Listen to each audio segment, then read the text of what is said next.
Everybody look up in the sky. It's a bird. It's a plane. No, it's the Einstein of Wall Street and Dan Ives of Einstein and Ives. We are here to just change your world.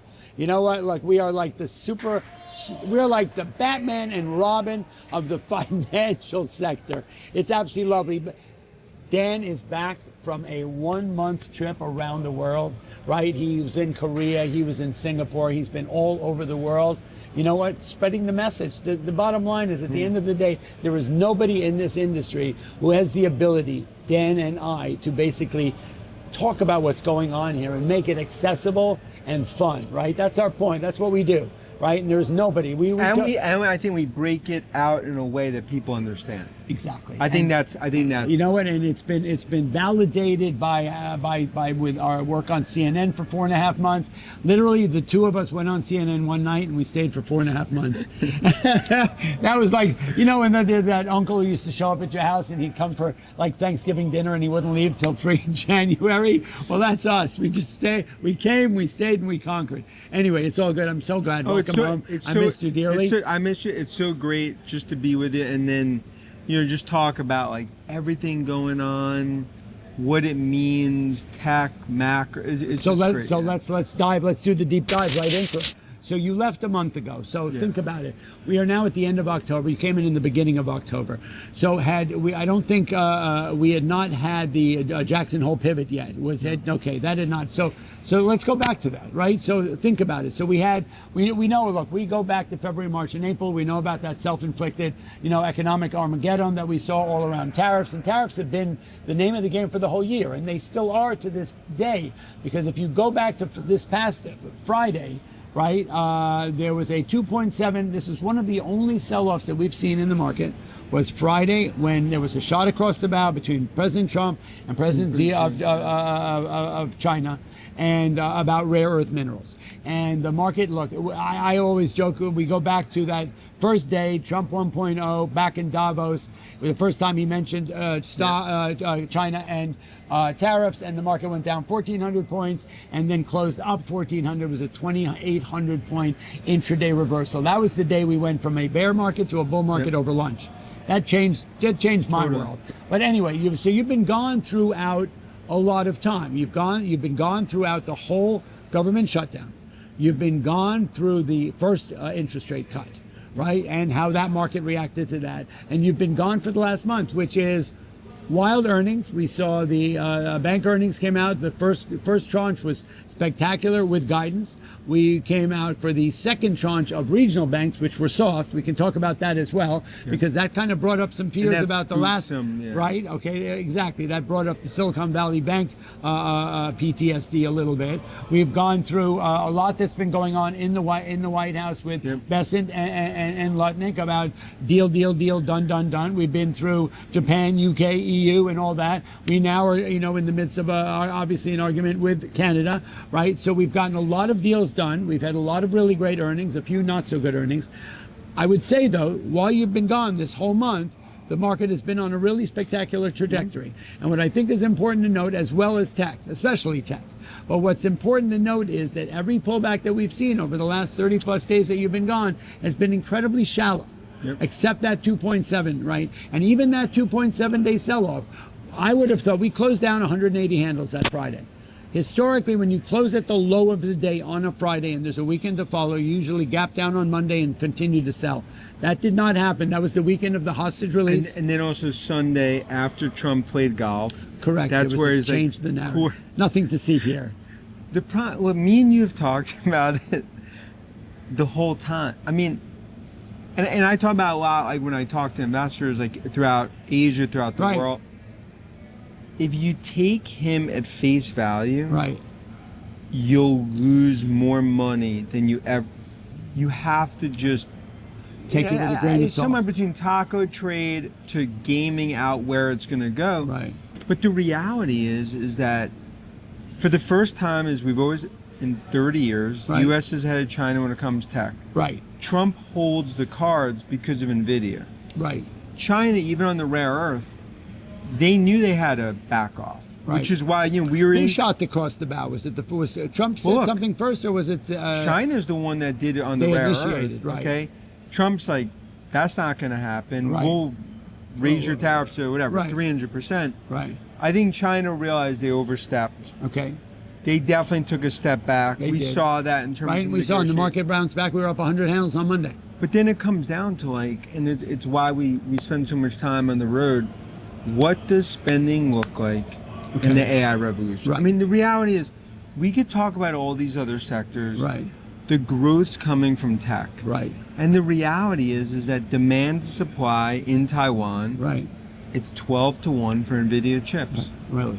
Now let's talk for a minute because I learned something recently about. I met a guy who I want to introduce you to. His name is Andrew Sopko, and he runs a company. It's a brand new company called Argentum, and basically they are going to democratize the whole GPU space. Right? We know that the big players have all locked in all of the supply. We've known that there have been these mergers, and then ChatGPT and Sam Altman, those guys have locked out supply from here. We know that there's a major monopolization of that, and we know that a lot of guys have put billions of dollars into the 5-year plan on building data centers and all that kind of thing. So Nvidia has a number of different chips. Right, there's the new chip. There's a less than new chip. I mean, there are less efficiencies, right? So aren't there different kinds of chips, all functional within the AI space, but all have a different role to play? Is that? Yeah, but then the reality is that there's one company fueling the AI revolution, Which is Nvidia. Right. And then obviously AMD and others that are starting to get in on it, including Intel. Well, so also that's incredible because you're seeing names like, look, we know that that Oracle, right, had earnings that went up $100 that day, and it wasn't because of their earnings; it was because of their commitment to hundreds of billion dollars into the AI space. You're seeing companies that would not normally be AI centric are investing in AI. Is it just because they want to be part of the revolution? No, it's because when you look at Oracle, Oracle has a stack, their database, their software. Right. Most companies in the world run on Oracle, They just do. like they run on Microsoft. Right. So Oracle, it's taking a page out of the Microsoft playbook. Okay. It's about the install base. Be like, hey, we have this massive install base. Right. It'd be like you having all these customers. Right. Over decades. Right. Then all of a sudden you have a new solution. For them it's AI. Right. You monetize that customer base, Right. guess what? Your valuation goes like this Right. to here. Okay. Right. That's what's happened to Oracle, Microsoft, Understood. AWS. Okay. Because the reality is the strong get stronger. Right. But here's the difference. The theme is spreading. Second, third, fourth derivatives across software, Right. across infrastructure. And that speaks to our view. This tech bull market has another 2 to 3 years left because investors are underestimating the scale and scope. Look, Right. only 3% of companies in the US have gone down the AI path. Right. Europe, 0. Okay. Asia ex-China, 0. Sovereigns, Middle East, just starting to go into Right. AI. So we're still in the second inning of this 9-inning game. It goes back to, exactly. We're bottom of the second, Right. one out, Otani's up. Right. And the point is that it's a 9-inning game. That's why, like, the Bears, when they're in hibernation mode, they can't see AI in the spreadsheets. Right. So even though everyone says bubble, bubble, bubble. Yeah. So let's just take a step back. I covered tech stocks in the 90s. Right. Average tech company was trading at 30 times revenues. Okay. Today, 27 times earnings. Bubble, 30 times revenues. Today, 27 times earnings. Right. There was 30 times revenues. Right. So they had no earnings, and that was why it was a bubble. And it was 30 times revenues. Right. Okay. 2, you look at all the companies there, they were all like levered up, debt financing, not profitable, startups. Right, right. Here, it's big tech with $1 trillion in the Right, balance right. sheet, 300 to 400 billion a year of free cash flow. Then it was basically PowerPoints with a lot of management teams you wouldn't want babysitting Right. your kids in a Right, weekend. Versus here, you have the real use cases. So, yeah, right. So that's why anytime someone Somebody says talks bubble, you have to break it down to what's happening. Right. The view is like an 8-year-old today is not going to need a driver's license because of autonomous. Right. Robotics. Right. Humanoids. Right.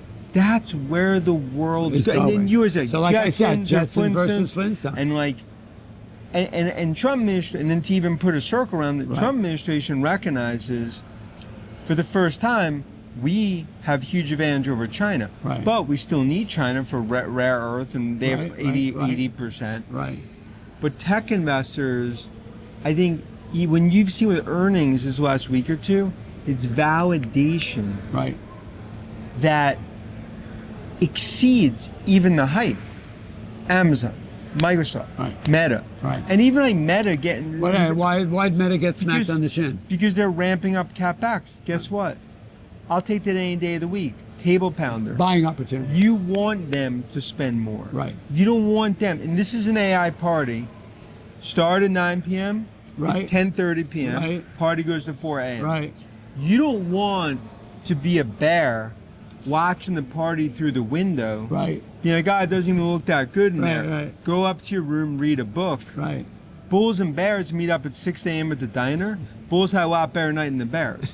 So the point is, like, that continues to speak to Right. the view. In terms of my view, is that we're going to be talking, and we talk about beginning of the year. Right. Get your S&P hat, like, Right. sent out. 7,000, no Okay. problem. Dow 50. We're going to do about NASDAQ 25,000, Right. and then we're going to be talking about NASDAQ 30,000 over the coming years. This is just, in my view, it's year 3 of an 8 to 10 year build out. Fed, dude, Powell's done next year. He's getting replaced by a Dove. Right. From a Trump, it's probably going to be 50 bip type cuts every time. Every and the time. point is, so despite Powell being like, well, I don't know if a cut's going to happen. Right. The street doesn't even care. The reality is he's lost almost control of the committee. He's lost credibility, but he's lost control. How there should be a statue of 3 dissenters. Dan, 2 calling for 50. 1 is a Trump appointee. 1 person calling for no cuts. Exactly. And then look, is there some politics in there? There's So do you believe, let me interrupt you for a second. So we know that what made the market sell off aggressively on Wednesday was not the 25 bips. That was nothing. But what he said was December is no longer a surety. There's a better chance of me replacing Otani in the game versus the Blue Jays. Right. Then not cut. So then what was that? Was that posturing? Was that a posturing? It's a posture. It is. If I met someone that actually thinks they're not going to cut in December, right. I'd have to block and delete him from my iPhone contact. So the point is, like, that continues to be my view. Okay. But haters hate, and on all the nervousness, it just creates the opportunities to own the winners. Wow. You know what? Look, talking to you really breaks it down, and it makes sense to me in a big way. So look, let's talk for a minute. I mean, that was one of the bigger questions. Regional bank. All of a sudden, there's like a write-off, the Zion Bank. Oh my God, it's another Silicon Valley bank. No. Again, it goes back to like the haters love. Well, they're catastrophists. They're catastrophists. Yes. As you always say, they're catastrophists. But that creates the opportunities if you're just able to have steady hands Right. and understand things like that, whether it's like Iran bombing, Right. Fed this, Zion, whatever it is. Look at the long game. Those opportunities Right. create, as you're talking about, they create the opportunity to own the winner. Creating opportunity is what we always talk about. If you go back to literally every crash, I want to bring this up for the point. I've traded more crashes than probably anybody on earth who's still around trading the market. Okay, I was not here for the crash of 1929, although some people think I was. Okay, I was here for 87. Even those crashes, right? Every one of them, and including, and we're going to talk the mini crash of February, March, April, which we lived through together, were nothing more than buying opportunities. If you go back to 2024, okay, we had a spectacular out of the gate rally. We had a pullback in April. We had a beautiful rally into July. We had a pullback. Then we had the August carry trade with the a massive 247 point S&P sell off around the Bank of Japan raising rates, catching everyone off guard. Bank of Japan going down Japanese stock market going down 17%. We got to September, and we had been anticipating an interest rate cut all year, had not gotten it. We felt that we were together then. We felt that July was a missed opportunity. We had gotten through the crash of August 6th, and suddenly what did we get? We got a 50 basis point cut, and it was shock and awe, and the market went down 1,000 points. Yep.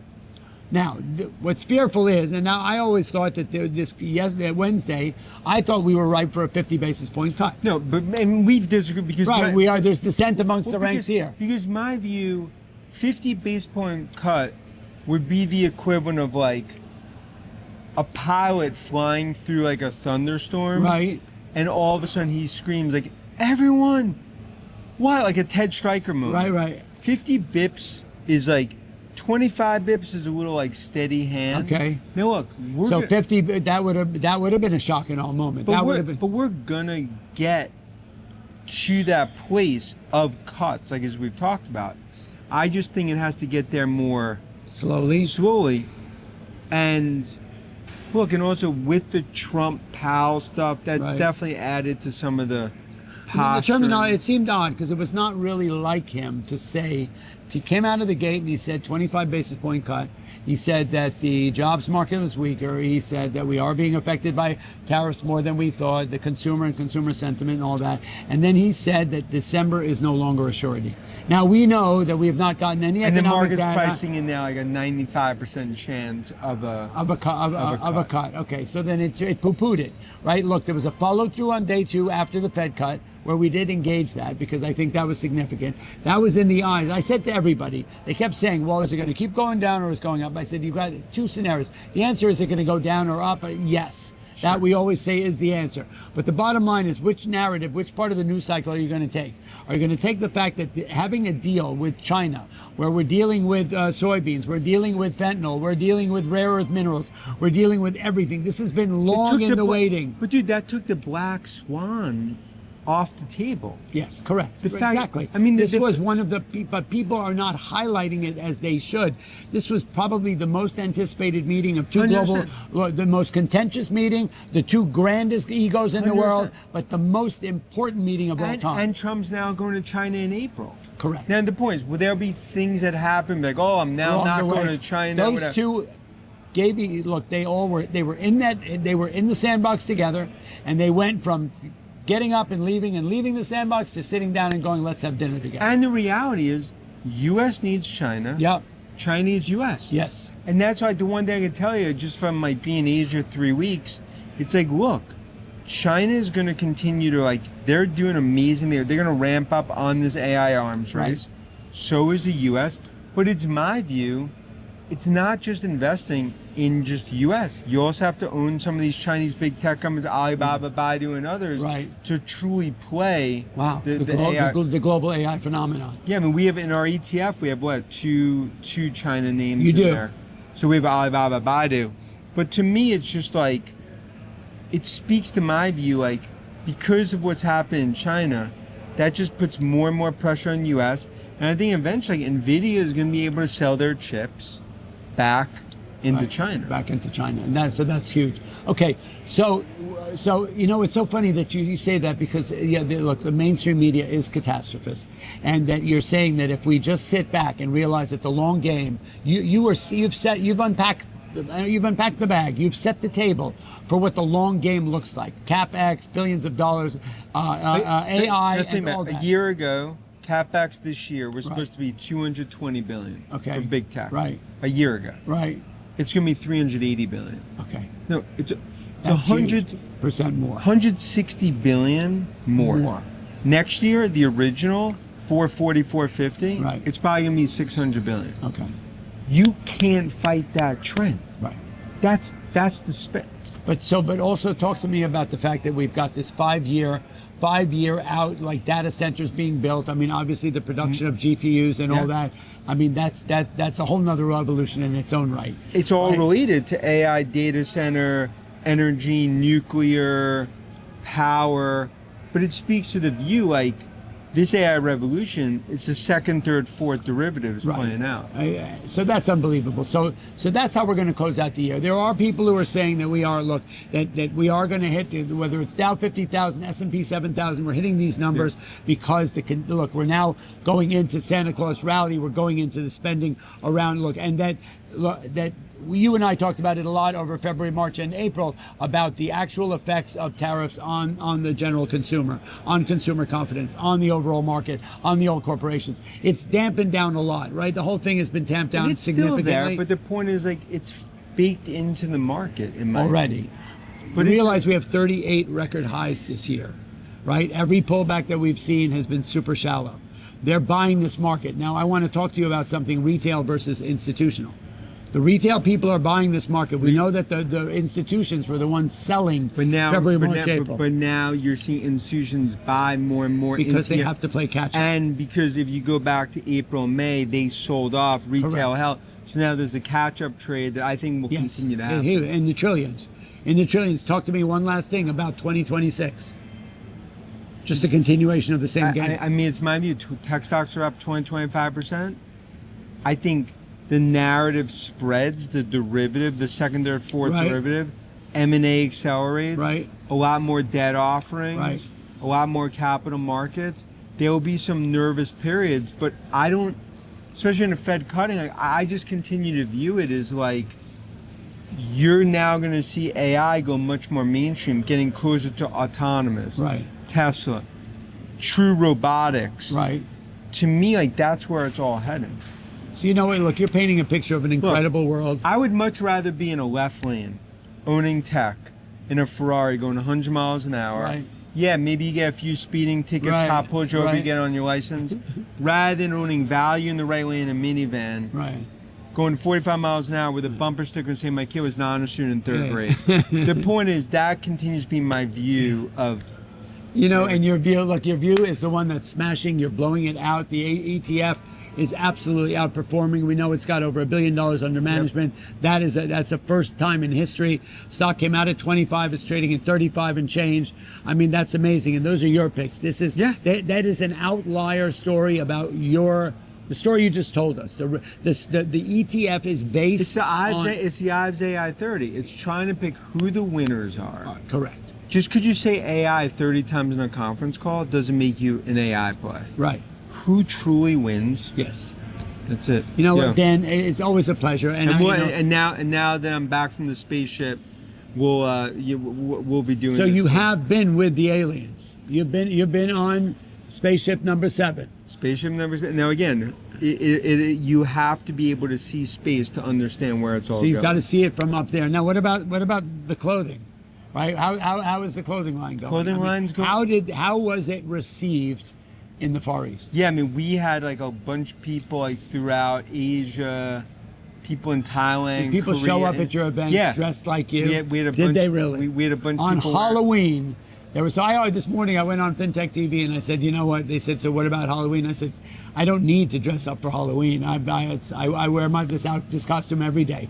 But did people show up literally dressed like Dan Ives? We had a lot of Dan Ives shirts. Oh, really? That is just amazing, sir. You blow my mind. You're knocking the ball out of the park. You know what, right? But together, together, it's navigating this 4th industrial revolution for people that watch. Correct. And you know what, everyone? I want you to understand that this is not inaccessible, and it is not. It is just what we're saying. It's the 2nd inning of a 9-inning game. My goodness, it's going into extra innings because we're just getting started in this. And the CapEx spending is huge. The data centers 5 years out are just being grown, and everybody is involved. If you look at what the big guys are doing, they're all getting into this game no matter what. So you know what? Look, Einstein and Ives blowing the leather off that ball. We are killing it, and that's all I got to say about that.